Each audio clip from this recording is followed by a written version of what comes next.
Assistant public ப்ராசிக்யூட்டர்னு ஒரு exam நடந்திருக்கு. அதில் கேட்டிருக்கக்கூடிய கொஷின் தான், கீழ்கண்டவற்றுள் 1917 தோற்றுவிக்கப்பட்ட தென்னிந்திய தாராளவாத கூட்டமைப்புடன் தொடர்புடைய பத்திரிகைகள் எவை? Which of the following newspapers are related to South Indian Liberal Federation? South Indian Liberal Federation அப்படிங்கிறது வந்துட்டு எதுவும் இல்லை, ஜஸ்டிஸ் பார்ட்டி தான். ஸோ ஜஸ்டிஸ் பார்ட்டி, நீதி கட்சி. ஸோ நீதி கட்சி அப்படிங்கிறது நம்ம எல்லாருமே கேள்விப்பட்டது தான். நீதி கட்சி எந்த ஆண்டு துவங்கப்பட்டுச்சு அப்படின்னா 1916 ஆண்டு நவம்பர் மாதம் தொடங்கியிருப்பாங்க. சரிங்களா? ஸோ எதற்காக இந்த கட்சி வந்து தொடங்கப்பட்டுச்சு? இதுக்கு முன்னாடியே வந்து பார்த்திங்கன்னா இது 1912 மெட்ராஸ் யுனைடெட் லீக் அப்படிங்கிற மாதிரி ஆரம்பிச்சிருப்பாங்க. ஸோ இதுக்கு கீழே வந்து பார்த்திங்கன்னா நான் பிராமின் ஹாஸ்டல்ஸ், பிராமணர் அல்லாதவர்களுக்கு விடுதி வசதி வந்துட்டு ஏற்படுத்தி தரணும் அப்படிங்கிறது தான் இதோடைய முக்கியமான நோக்கமாக ஃபஸ்ட்டு இருந்துச்சு. ஏன் அப்படின்னா அந்த காலகட்டத்தில் 1900 காலகட்டத்தில் படித்து வரவங்கக்கூடிய எல்லாமே வந்து பார்த்திங்கன்னா பிராமின்ஸாக வந்துட்டு இருக்காங்க.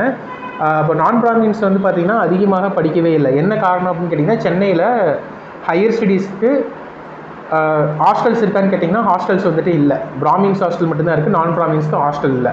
அப்போ நான் பிராமின்ஸ்க்கு ஹாஸ்டல்ஸ் கட்டி கொடுத்தோம் அப்படின்னா நான் பிராமின்ஸினுடைய அந்த கல்வி நிலை வந்து உயரும் அப்படிங்கிறதுக்காக நடேசன் அப்படிங்கிற ஒருத்தர் வந்து என்ன பண்ணுவாங்கன்னா 1912 அவங்களுக்கு ஹாஸ்டல் கட்டி தருவார். அதுக்கு பிறகு அதோடைய தொடர்ச்சியாக தான் வந்து பார்த்திங்கன்னா பிராமணர் அல்லாதவர்களுக்கான உரிமைகளை பெற்றுத்தர வேண்டும் அப்படிங்கிறதுக்காக சவுத் இந்தியன் லிபரல் ஃபெடரேஷன் அப்படிங்கிறத ஆரம்பிக்கிறாங்க. ஸோ தென்னிந்திய சங்கம், நல உரிமை சங்கம் அப்படிங்கிறத ஆரம்பிக்கிறாங்க நவம்பர் 1916. யார் அப்படின்னா பிடி தியாகராய அண்டு நடேசன், அடுத்துதான் மாதவன். சரிங்களா? ஸோ இவங்க 3 பேரும் சேர்ந்து தான் இந்த கட்சி ஆரம்பிக்கிறாங்க. இன்னும் எக்ஸ்ட்ராவாக நிறைய பேர் இருந்திருப்பாங்க. நம்ம 10th புக்கில் கூட அலமேலு மங்கை தாயார் அம்மாள் அப்படிங்கிறவங்களுடைய பேரும் வந்துட்டு எக்ஸ்ட்ராவாக கொடுத்துருப்பாங்க. ஸோ அவங்களும் இந்த கட்சியை ஆரம்பிக்கிறதுக்கு முக்கியமான பங்கு ஆற்றியிருக்காங்க அப்படின்னு. ஸோ இவங்களுடைய முக்கியமான நோக்கம் என்னவாக இருந்துச்சுன்னா பிராமணர் அல்லாதவர்களுக்கான உரிமைகளை பெற்றுத்தர வேண்டும் அப்படிங்கிறது தான். ஸோ இவங்களுடைய பத்திரிகைகள் 3 பத்திரிகைகள் வந்துட்டு முக்கியமானதாக இருந்துச்சு. என்னென்ன அப்படின்னு கேட்டிங்கன்னா, திராவிடன் அப்படிங்கிற பத்திரிகை. ஸோ திராவிடன்கிற பத்திரிகை தமிழில் எழுதப்பட்டது. ஸோ தமிழில் வெளிவந்த பத்திரிகை. அடுத்ததாக ஆந்திர பிரகாஷிகா அப்படின்னு ஒரு பத்திரிகை இருந்துச்சு. ஆந்திர பிரகாஷிகா, இது தெலுங்கு. ஸோ 3வது ஒரு பத்திரிகை ஜஸ்டிஸ். ஸோ ஜஸ்டிஸ் பத்திரிகையை வந்துட்டு என்னதுன்னா இங்கிலீஷ். ஸோ இந்த 3 பத்திரிகைகள் தான் இவங்களுடைய பத்திரிகைகள். ஸோ தமிழில் திராவிடன், தெலுங்குல Andhra Prakashika and justice and இங்கிலீஷில். இந்த ஜஸ்டிஸ் பத்திரிகை வந்து பார்த்திங்கன்னா ஆல் ஓவர் இந்தியா, ஏன்னா இது இங்கிலீஷில் இருக்கனா எல்லாத்தினாலையும் படிக்க முடிஞ்சது, அதனால் ரொம்ப ஃபேமஸாக இருந்துச்சு. அதனால இந்த கட்சியினுடைய பேரே வந்து என்னவாக மாறிடுச்சு அப்படின்னு கேட்டிங்கன்னா நீதி கட்சி, ஜஸ்டிஸ் பார்ட்டி அப்படின்னு எல்லாருமே கூப்பிட ஆரம்பிச்சிட்டாங்க. ஸோ இந்த கொஷின் படி நம்ம பார்த்தோம்னா தென்னிந்திய தாராளவாத கூட்டமைப்பு, தென்னிந்திய நல உரிமை சங்கம் தான் வந்து கரெக்டான டிரான்ஸ்லேஷன். அதனுடைய பத்திரிகைகள் வந்து என்னென்ன அப்படின்னு நம்ம பார்க்கும்போது ஜஸ்டிஸ் அண்டு திராவிடன். சரியா? ஸோ சுதேசமித்திரன் வந்துட்டு யாருடையது அப்படின்னா G Subramaniam. So G Subramaniam தான் வந்து பார்த்திங்கன்னா ஹிந்து அப்படிங்கிற பத்திரிகையும் ஆரம்பிச்சிருப்பாங்க. சரியா? அடுத்ததாக வந்துட்டு new India. So new India அப்படிங்கிறது வந்து யாருதுன்னா அன்னி பெசன்ட்டோடையது. So new India and Commonweal அப்படின்னு ஒரு பத்திரிகையை வந்துட்டு யார் நடத்துனாங்கன்னா அன்னி பெசன்ட் அம்மையார் நடத்துனாங்க. சுதேசமித்திரனும் ஹிந்துவும் வந்து யார் நடத்துனாங்கன்னா ஜி சுப்பிரமணிய ஐயர் வந்து நடத்துவாங்க. சரியா?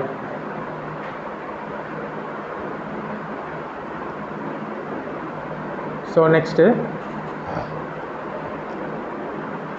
who warned K. Kamaraj that resignation from chief ministership was political suicide? Kamaraj முதலமைச்சர் பதவியிலிருந்து விலகுதல் அரசியல் தற்கொலையாகும் என்று எச்சரிக்கை விடுத்தது யார்?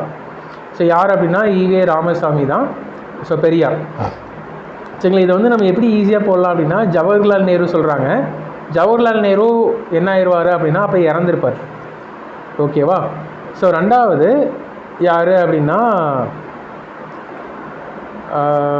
ராஜகோபாலாச்சாரி வந்துட்டு இந்த டைமில் வந்து பார்த்திங்கன்னா ராஜகோபாலாச்சாரி இவங்கள்ட்டேருந்து பிரிஞ்சு போயிட்டார் அப்படின்னு தான் வந்து சொல்லணும். அவர் காங்கிரஸ்லேருந்தே விலகிட்டார். அப்போ இந்த இடத்துல 2 பேர் தான், லால் பகதூர் சாஸ்திரி அண்டு ஈவே ராமசாமி. இப்போ லால் பகதூர் சாஸ்திரி அண்டு காமராஜ் எல்லாமே வந்துட்டு ஓரளவுக்கு ஃப்ரெண்ட்ஸ் தான். ஸோ அப்படிங்கும்போது அவங்க இதை சொல்கிறதுக்கான வாய்ப்புகள் கம்மி தான். ஸோ பெரியார் தான் வந்து சொல்கிறாரு. ஸோ எதனால் வந்து பெரியார் இதை சொல்கிறாரு அப்படின்னு கேட்டிங்கன்னா 1962 வந்து பார்த்திங்கன்னா காமராஜர் இருக்கார்ல, அவர் வந்து என்ன பண்ணுறாருன்னா, அப்போ அவர் தான் சீஃப் மினிஸ்டராக இருந்தார். ஆனால் அந்த பதவியிலிருந்து அவர் என்ன பண்ணுவார்னா ராஜினாமா செய்வார். எதற்காக அப்படின்னா ஒரு திட்டம் வந்து கொண்டு வந்திருப்பார், கே பிளான் அப்படின்னா. அந்த திட்டம் வந்து என்ன அப்படின்னா, காங்கிரஸில் இருக்கக்கூடிய முக்கிய தலைவர்கள் எல்லாரும் வந்துட்டு என்ன பண்ணணும், பதவியிலிருந்து விலகி வந்து கட்சி பணியாற்றணும் அப்படிங்கிறத அந்த பிளான். அந்த திட்டத்திற்காக அவர் முன்னோடியாக அவர் என்ன பண்ணுறாங்கன்னா அவருடைய பதவியை முதல்ல ரிசைன் பண்ணி வெளியில் வருவார். சரிங்களா? ஸோ அதுதான் வந்து பார்த்திங்கன்னா ஈவே ராமசாமி பெரியார் வந்து என்ன சொல்கிறாங்கன்னா, இதை வந்து ஒரு பொலிட்டிக்கல் சூசைடு, அரசியல் தற்கொலை அப்படின்னு வந்து சொல்கிறாரு. ஸோ மேபி பெரியார் சொல்கிறதுமே கரெக்ட் தான். ஸோ மேபி காமராஜர் அப்போ ரிசைன் பண்ணாமல் விட்டுருந்தார் அப்படின்னா அதுக்கு பிறகும் வந்து பார்த்திங்கன்னா ஆட்சி நல்லபடியாக நடந்திருக்கும். அதுக்கு பிறகு பக்தவட்சலம் அப்படின்னு ஒருத்தர் வந்து வருவாங்க. அவருடைய கொள்கைகள்லாம் வந்து பார்த்திங்கன்னா தமிழ்நாட்டுக்கு பெரிய அளவில் கரெக்டாக இல்லை. ஸோ ஒத்துப்போகலை அப்படிங்கிறது தான் வந்து உண்மை. அதனாலேயே வந்து பார்த்திங்கன்னா பின்னாடி நாட்கள் 1967 காங்கிரஸ் ஆட்சி கலைஞ்சு யார் வராங்க, ஸோ திமுக வந்துட்டு ஆட்சியை பிடிக்கிறாங்க. அண்ணா வந்து ஆட்சி அமைக்கிறாரு. அதுக்கு பிறகு 1972 திமுகலேருந்து பிரிஞ்சு போய் அதிமுக வந்து உருவாகுது. 1972 1972 ஆட்சியை பிடிப்பார் எம்ஜிஆர். 77 ஆட்சியை பிடிச்சவங்க வந்து பார்த்திங்கன்னா 88 வரைக்குமே இருப்பார். அதுக்கு பிறகு தான் அவர் வந்து இறந்துடுறதுனால அதுக்கு பிறகு நிறைய பிரச்சனைகள் வரும். அதுக்கு பிறகு ஜெயலலிதா அம்மா வருவாங்க. அதுக்கு பிறகு திரும்ப கலைஞர் வந்து ஆட்சிக்கு வருவாங்க. அதுக்கு பிறகு ஜெயலலிதா அம்மா, இப்போ வந்து கடைசியில் ஸ்டாலின். So next question. அடுத்ததாக when did சுபாஷ் Chandra Bose formed all India forward bloc? எப்பொழுது அகில இந்திய ஃபார்வர்டு பிளாக்கை சுபாஷ் சந்திர போஸ் தோற்றுவித்தார்? ஸோ இது வந்து பார்த்திங்கன்னா ரொம்பவுமே ட்ரிக்கியான கொஷின். நமக்கு ஆன்சர் வந்து 1939 மட்டும்தான் தெரியும். ஆனால் ஜூன் மாதமா, டிசம்பர் மாதமா, மே மாதமா அப்படிங்கிறதெல்லாம் வந்துட்டு ரொம்ப டீட்டெயில்டாக புக்லேயுமே வந்து கொடுத்துருக்க மாட்டாங்க. ஸோ என்ன ஆகும் அப்படின்னு கேட்டிங்கன்னா 1939 காங்கிரஸுக்குன்ட்டு ஒரு எலெக்ஷன் நடக்கும். காங்கிரஸுக்குன்ட்டு உள்கட்சி எலெக்ஷன் நடக்கும். காங்கிரஸினுடைய தலைவர் யார் அப்படின்னு தேர்ந்தெடுப்பாங்க. இப்போ 1939 காங்கிரஸ் தலைவராக சுபாஷ் சந்திர போஸும் நிற்கிறாங்க. இந்த பக்கம் பட்டாபி சீதாராமையா அப்படிங்கிற ஒருத்தர் நிற்கிறாரு. ஸோ பட்டாபி சீதாராமையாவுக்கு யார் சப்போர்ட் அப்படின்னா காந்தி. ஸோ காந்தி சப்போர்ட் பண்ணியுமே கூட பட்டாபி சீதாராமையா தோற்றுருவார். சுபாஷ் சந்திர போஸ் தான் வந்து என்ன பண்ணுவாங்க அப்படின்னு கேட்டிங்கன்னா ஜெயிச்சிருவாங்க. பட் வந்துட்டு இது ஜெயிச்சது வந்துட்டு யாருக்குமே பிடிக்காது. மோஸ்ட்லி காந்தியினுடைய ஃபாலோவர்ஸ் நிறைய பேர் பிடிக்காது. அப்போ சுபாஷ் சந்திர போஸை வந்து பதவியிலிருந்து தூக்கணும் அப்படிங்கிறதுக்காக நிறைய விஷயங்களை வந்து பண்ணுவாங்க. அப்போ அது போல் வந்து பார்த்திங்கன்னா உள்ளேயே வந்து பார்த்திங்கன்னா ப்ராப்ளம்ஸ் வந்து ஏற்படும் சுபாஷ் சந்திர போஸ் மேலே. அதனால் சுபாஷ் சந்திர போஸ் வந்து என்ன பண்ணிடுவார்னா அந்த காங்கிரஸ் பதவியிலிருந்து, தலைவர் பதவியிலிருந்து ராஜினாமா பண்ணி வெளியில் வந்துடுவார். வெளியில் வந்துட்டு 1931 ஃபார்வர்ட் பிளாக் அப்படிங்கிறத உருவாக்குவார்.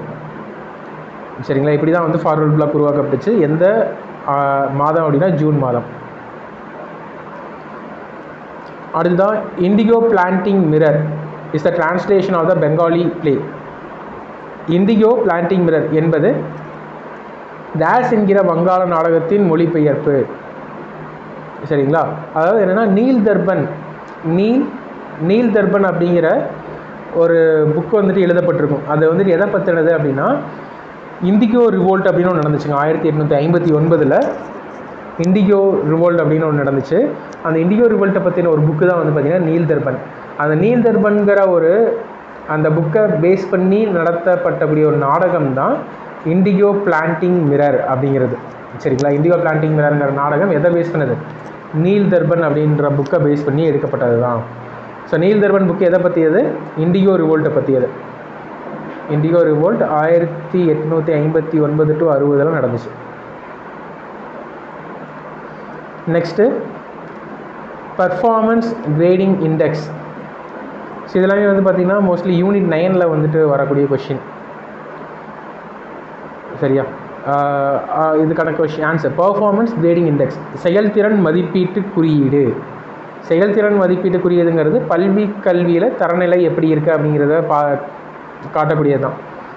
சரியா? ஸோ வேளாண் தொழில்நுட்ப முன்னேற்றம் எப்படி இருக்குன்னு காட்டாது, வேலை உருவாக்க திறன்களை பற்றி காட்டாது, தொழில்களின் இட அமைவை பற்றி காட்டாது. பட் வந்துட்டு பள்ளி கல்வியில் இருக்கக்கூடிய தரநிலை அதோடைய ஸ்டேட்டஸை பற்றி காக்கக்கூடியது தான் பர்ஃபார்மன்ஸ் கிரேடிங் இண்டெக்ஸ் அப்படிங்கிறது. அடுத்ததாக India's programme made strategic endeavours to improve the overall quality of life in rural clusters. So rural ஏரியாவில் கிராமப்புற குழுக்களின் ஒட்டுமொத்த வாழ்க்கை தரத்தை மேம்படுத்த இந்தியாவின் எந்த திட்டம் மூலோபய முயற்சிகளை மேற்கொண்டது? சரியா? ஸோ இதில் பிரதான் மந்திரி ஆவாஸ் யோஜனா, பிரதான் மந்திரி ஆவாஸ் யோஜனா அப்படிங்கிறது வந்துட்டு என்ன அப்படின்னா, ஆவாஸ் அப்படின்னா வீடுன்னு அர்த்தம். ஸோ இது வந்து வீடு கட்டக்கூடிய ஒரு யோஜனா தான். சரிங்களா? ஸோ ரூரல் கிளஸ்டர்ஸில் இருக்கக்கூடிய ஓவரால் குவாலிட்டி ஆஃப் லைஃபை இம்ப்ரூவ் பண்ணுறதுக்கு இதுவும் ஒன் ஆஃப் த காரணம் அப்படின்னு வந்து சொல்லலாம். இந்த கொஷினுக்கு இதுவும் வந்துட்டு ஒரு ஆன்சர் தான். ஏன்னா இப்போ ரூரலில் இருக்கக்கூடிய கிராமின்னா வந்து ரூரலுங்க. சரிங்களா? கிராமப்பகுதியில் வீடு கட்டி கொடுத்தாங்கன்னா அங்கே இருக்கக்கூடிய மக்களுடைய வாழ்க்கை தரம் உயரமோ உயராதான்? ஸோ கண்டிப்பாக உயரம் தானே. ஸோ அப்போ அது வந்துட்டு பார்த்திங்கன்னா அதுவும் வந்துட்டு இந்த கொஷின் ஒரு ஜென்ரலிஸ்டிக்கான கொஷின் தான். அப்போ அதுவும் கரெக்டாக இருக்கிறதுக்கான சான்ஸ் இருக்குது. Shyama Prasad Mukherjee rurban mission. Rurban அப்படின்னா ரூரல் ப்ளஸ் அர்பன், ரூரல் கிராமம் ப்ளஸ் அர்பன். இங்கே இருக்கக்கூடிய மக்களுக்கான வாழ்க்கை தரத்தை உயர்த்தணும் அப்படிங்கிறதுக்காக கொண்டு வந்தப்பட்ட திட்டம் தான் ஷாம் பிரசாத் முகர்ஜி ரூர்பன் மிஷன்கிறது. அடுத்த கிராம் சதக் யோஜனா. கிராம் சதக் யோஜனா அப்படின்னா வந்துட்டு என்னென்னா, சதக் அப்படின்னா வந்து என்னென்னா ரோட்ஸ்ன்னு அர்த்தம். சதக்னா ரோட்ஸ். ஸோ கிராமப்புறங்களில் ரோட்ஸை டெவலப் பண்ணணும். இப்போ ஒரு ஊருக்கு, ஒரு கிராமத்துக்கு ரோடு இல்லாமல் இருக்கக்கூடிய கிராமத்துக்கு ரோடு போட்டு தந்தாங்கன்னா அங்கே இருக்கக்கூடிய மக்களுடைய வாழ்க்கை தரம் உயரமோ உயராதான்? ஸோ கண்டிப்பாக உயரும். அப்போ இதுவுமே வந்துட்டு இதுக்கான ஆன்சர் தான். அடுத்ததாக தீன்தயாள் உபாத்யா கிராமின் கௌஷல்யா யோஜனா. ஸோ கிராமின்னா கிராமம், கௌஷல் அப்படின்னா வந்து என்னென்னா ஸ்கில் டெவலப்மெண்ட். சரிங்களா? ஸ்கில் டெவலப்மெண்ட்னா திறன் மேம்பாடு. ஸோ கிராமத்தில் இருக்கக்கூடிய மக்களுக்கு திறன்களை மேம்படுத்தினாங்க அப்படின்னா அவங்களுடைய வாழ்க்கை தரம் உயரமாக உயராதா? ஸோ கண்டிப்பாக உயரம் தானே. ஸோ இப்போ மொத்தத்தில் பார்த்தோன்னா இந்த எல்லா ஸ்கீமுமே கிராமங்களில் இருக்கக்கூடிய வாழ்க்கை தரத்தை மேம்படுத்துறது தான். சரியா? ஸோ அப்போ இந்த எல்லா ஸ்கீமுமே வரும். இதுக்கு ஆன்சர் வந்து பார்த்திங்கன்னா ஆல் த எபோவ் அப்படின்னு ஒன்று கொடுத்துருந்துருக்கலாம். ஸோ ரொம்ப மேபி வந்துட்டு இது எல்லாத்த காட்டிலும் ரொம்ப அதிகமாக மக்களினுடைய குவாலிட்டி ஆஃப் லைஃப் இம்ப்ரூவ் பண்ணக்கூடியது இந்த திட்டமாக இருக்கலாம். சரிங்களா? ஆனால் மோஸ்ட்லி இந்த எல்லா திட்டமுமே மக்களுடைய வாழ்க்கை தரத்தை உயர்த்தும் தான், இன்டைரக்ட்லி நம்ம பார்க்கும்போது.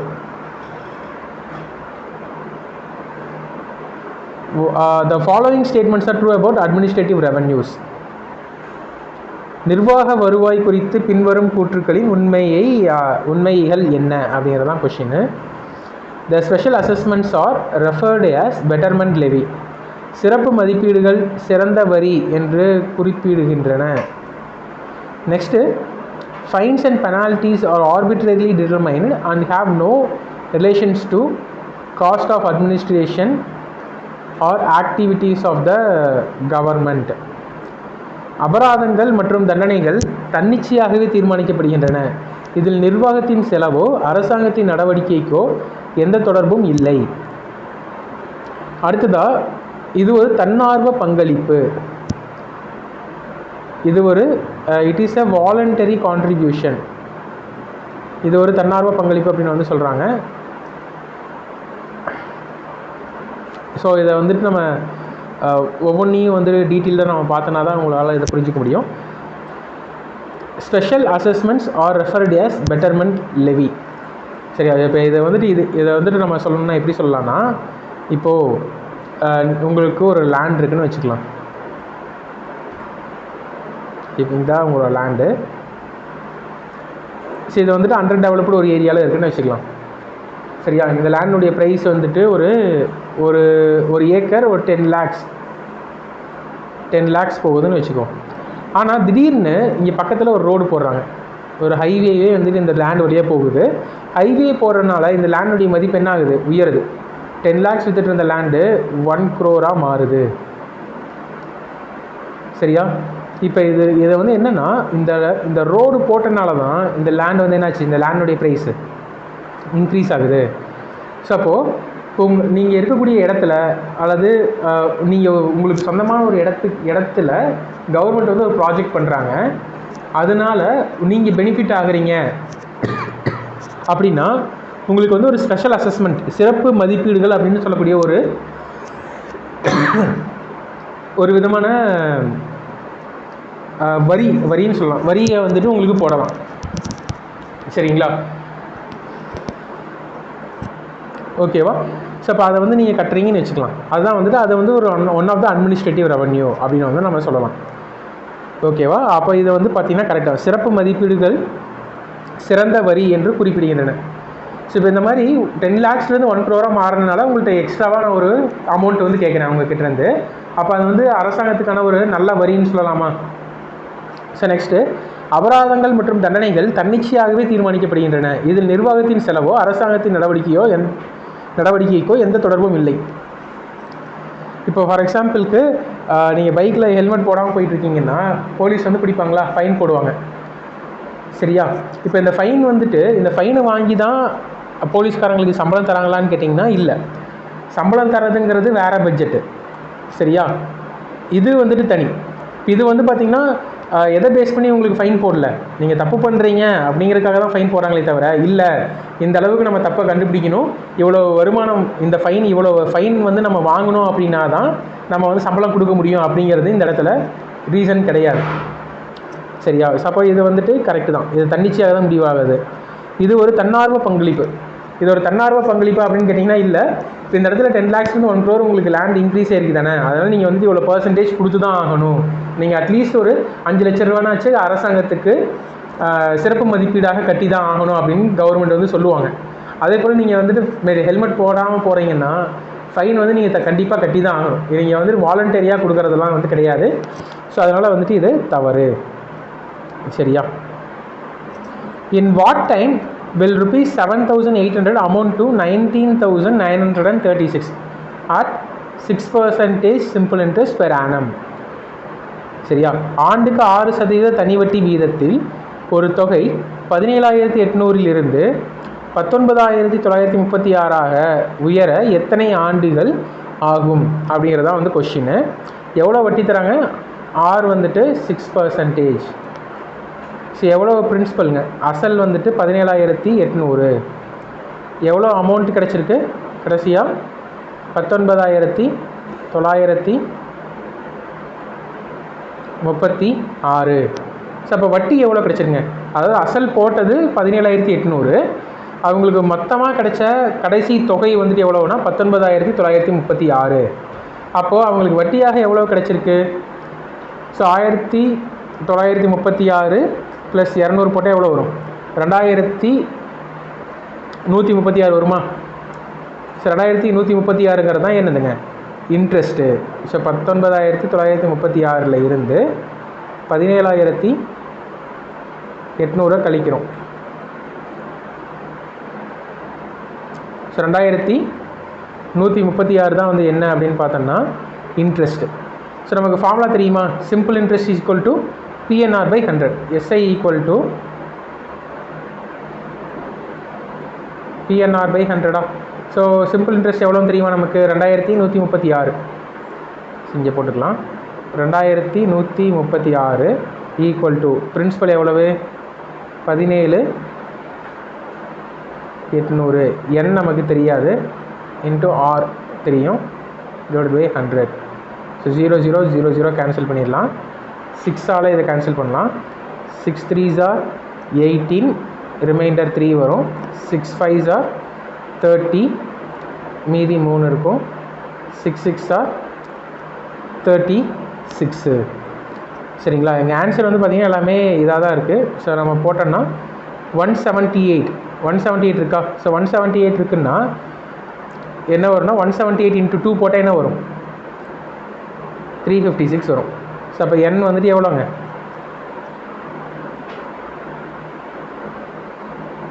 2 இயர்ஸ். என்கிறது வந்துட்டு என்னென்னா 2 ஆண்டுகள். ஸோ சிம்பிள் இன்ட்ரெஸ்ட்லேருந்து கொஷின் வருது அப்படின்னா நீங்கள் கண்ண மூடிட்டு என்ன ஃபார்முலா போட்டுக்கலாம், SI = PNR/100 அப்படிங்கிற ஃபார்முலா எழுதி வச்சுட்டு கொஷினை திரும்ப படித்து பார்த்துட்டு போடுங்க. ஈஸியாக வந்து நம்ம என்ன பண்ணிடலாம், ஆன்சர் வந்து போட்டுடலாம். ஸோ நெக்ஸ்ட்டு கொஷின்,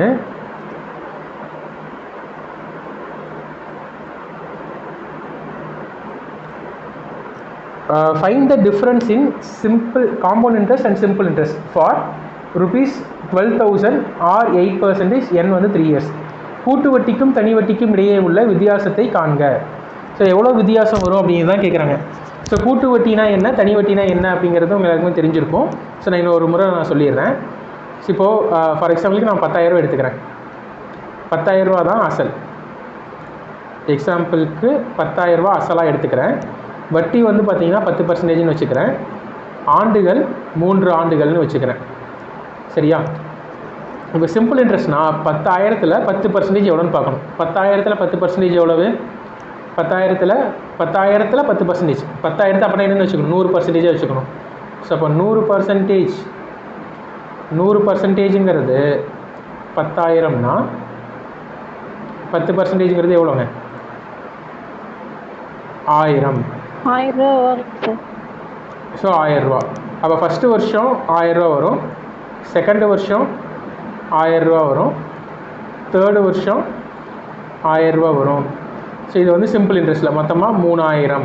இதுதான் வந்துட்டு சிம்பிள் இன்ட்ரெஸ்ட். PNR/100 ஃபார்முலாவில் போட்டிங்கனாலும் 3000 தான் வரும். இதுதான் வந்துட்டு சிம்பிள் இன்ட்ரெஸ்ட் கால்குலேட் பண்ணுறதுக்கான மெத்தட்.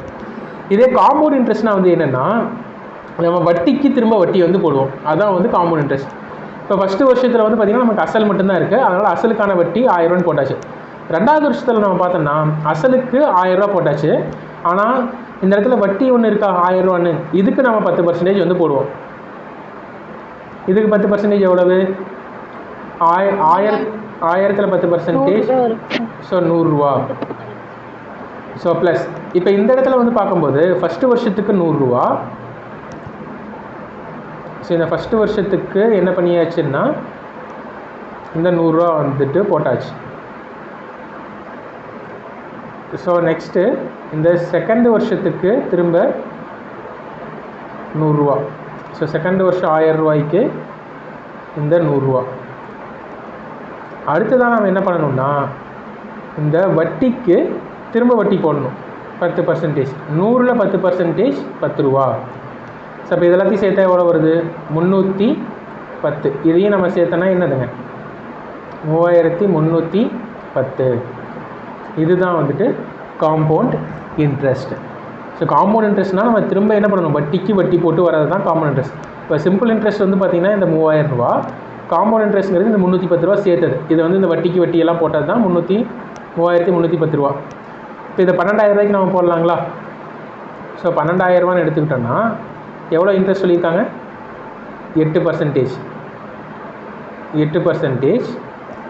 n வந்துட்டு 3 இயர்ஸ். இப்போ நம்ம வந்துட்டு இதுக்கு காம்பவுண்ட் இன்ட்ரெஸ்ட் கண்டுபிடிச்சோம்னாவே நம்ம ஈஸியாக என்ன பண்ணிடலாம், எவ்வளோ டிஃப்ரென்ஸ் கண்டுபிடிச்சிடலாம். 12,000ல் 8% அப்படிங்கிறத நம்ம பார்க்கணும். இதை வந்து 100%ன்னு வச்சுக்கலாம். 100%னா 10% எவ்வளோ வரும்? 1200. 1% 120. 2% 240. சரிங்களா?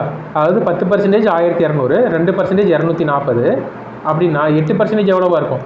10ல் 2% கழிச்சிட்டுனா 8% கிடச்சிருமா? அப்போ 1200 200 போச்சுன்னா 1000, 1000ல் 40 போச்சுன்னா 960. ஸோ 960ங்கிறது தான் வந்து என்னதுன்னா 8%. அப்போ ஃபஸ்ட்டு வருஷம் என்ன கிடைக்கும்னா 960 மட்டும்தான் கிடைக்கும். ஸோ செகண்டு வருஷம் அசலுக்கு 960 ப்ளஸ் இந்த வட்டிக்கு நம்ம என்ன பண்ணணும், வட்டி வந்து போடணும். எவ்வளோனா 8%. ஸோ 960ல் 10%, 10% எவ்வளவு? 96. இதுதான் வந்துட்டு 10%. சரியா? 1% 9.6. 2% என்னவா இருக்கும்? இதோடைய டபுளாக இருக்குமா? 9 9 18, 6 6 12. ஸோ 18 1.2 19.2. ஸோ 96ல் இந்த 19.2 நம்ம என்ன பண்ணிடணும், இப்போ கழிச்சிடணும். அப்படின்னா 8% நமக்கு கிடச்சிரும். ஸோ 96ல் 10 போச்சுன்னா 86, 86ல் 9 போச்சுன்னா 86ல் 9 போச்சுன்னா என்ன வருங்க 77, 77ல் 0.2 போச்சுன்னா 76.8. ஸோ இதுதான் வந்து பார்த்திங்கன்னா வட்டிக்கான வட்டி. ஸோ தேர்டு வருஷம் 960 ரூபா கிடைக்கும். ப்ளஸ் ஃபஸ்ட்டு வருஷத்துக்கான வட்டி 76.8. சரியா? ஸோ அதாவது ஃபஸ்ட்டு வருஷம் இந்த 960க்கான வட்டி இந்த 76.8. அடுத்ததாக ரெண்டாவது வருஷத்துக்கான வட்டி 76.8. அதாவது இந்த ரெண்டாவது வருஷத்துக்கான வட்டிக்கு வட்டி. ஸோ திரும்ப நம்ம என்ன பண்ணணும் அப்படின்னு கேட்டிங்கன்னா இதையும் ஆட் பண்ணி நம்ம வந்து போடணும். இதுக்கு 8% கண்டுபிடிக்கணும். ஸோ இந்தளவுக்கு நம்ம ரொம்ப டீட்டெயில்டாக போக வேணாம். ஆன்சரை பார்த்துட்டு ஆன்சரில் என்ன கொடுத்துருக்காங்க அப்படிங்கிறத பேஸ் பண்ணி நம்ம ஆன்சரை போட்டுக்கலாம். இதில் வந்து ரொம்ப எப்படி கொடுத்துருக்காங்க, நியரர் வேல்யூஸாக கொடுத்துருக்காங்க பாயிண்ட் வரைக்குமே. அப்படிங்கும்போது நம்ம என்ன பண்ணணும், லாஸ்ட் வரையும் கண்டுபிடிச்சி தான் ஆகணும், வேறு வழி இல்லை. ஸோ இதுக்கு 76.8க்கு என்ன பண்ணணும், 8% கண்டுபிடிக்கணும். 76.8க்கு 10% 7.68. சரியா? ஸோ அப்போது 1% எவ்வளோ வரும், 0.768. சரியா? ஸோ 2% எவ்வளோ வரும், இது அப்படியே டபுள் ஆக்கணும்னா இன்ட்டு 2 போட்டோம்னா வருமா 16, 6 2 12 13, 7 2 14 15, 1.536. 7.68ல் இதை மைனஸ் பண்ணணும். 7.68ல் 1.356 மைனஸ் பண்ணணும். ஸோ 10ல் 6 போச்சுன்னா 4, 7ல் 3 போச்சுன்னா 4, 6ல் 5 போச்சுன்னா 1, 7ல் 1 போச்சுன்னா 6. ஸோ 6.144ங்கிறது தான் இதோடைய இன்ட்ரெஸ்ட். சரிங்களா? இது ரொம்ப பாயிண்டில் போகிறனால கொஞ்சம் கஷ்டமாக இருக்க மாதிரி தெரியும். 73 இருக்குங்களா, அப்போ 210, 6 4 இருக்குது, அப்போ 24. ஸோ அதுதான் 0.888, அது வந்து ஒரு 2.4 வரும். ப்ளஸ் 144 இருக்குது. இது எல்லாத்தையும் ஆட் பண்ணணும்னா நமக்கு ஆன்சர் வந்துடும். 4 4 6 6 3. ஸோ 236. 544.